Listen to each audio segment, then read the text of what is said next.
All right, cello students, we're going to look at My Paddle, which is the second piece in the companion piece, The Land of Silver Birch and My Paddle. There are a couple of things in here that are going to be tricky for you.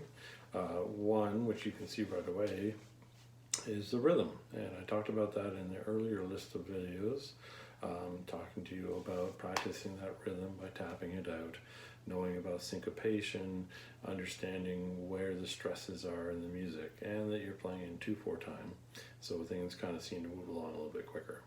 The other thing is, if you'll notice, at the end of the first line and the third line, you have a note that's fairly high.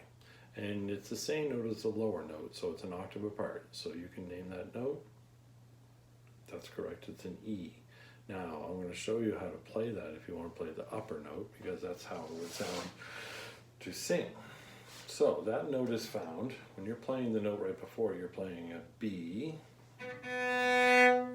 The next place for that note, the next E, is way down at the curve in the neck. So you slide your hand down and you line your thumb up and your first finger with that curve in the neck and really try and get the note. So I would suggest you try practicing that a few times, just playing, I don't know, quarter notes or half notes. 1, 2, 1, 2, 1, 2. Check the D string. Back to the upper E.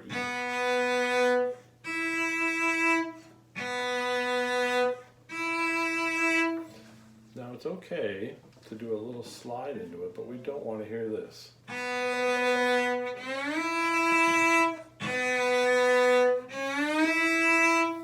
Though that might be fun to do, that's not what we want to do when we're playing the piece.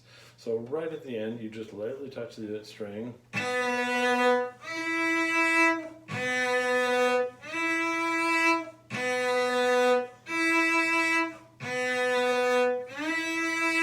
You can put a little bit in there. Nobody's going to hear it if we're playing in a big place like the forum, but when you're playing by yourself, you don't want to get too slurpy. That would have been appropriate for the piece and for the people that this piece is representing.